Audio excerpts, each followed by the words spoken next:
Welcome to Solvetic, your channel to always learn technology easily. Below in the description, you will find useful links we used in this video.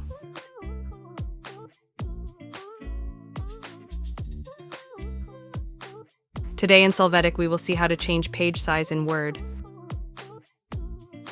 We will open the Word document. There, you will go to the Layout menu. Click on Size, and you will be able to see a set of predefined options with their respective size. There, select one of these so that you can see the change in the size of the page. Additionally, you can click on Size again and this time select the option More Paper Sizes.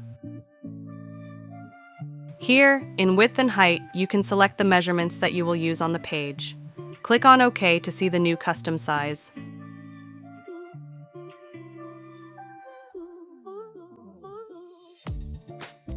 Hey, remember to subscribe Solvetic channel.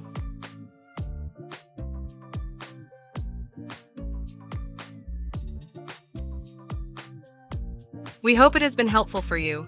Here are links to watch more videos of your interest and subscribe to the Solvetic channel. Thank you.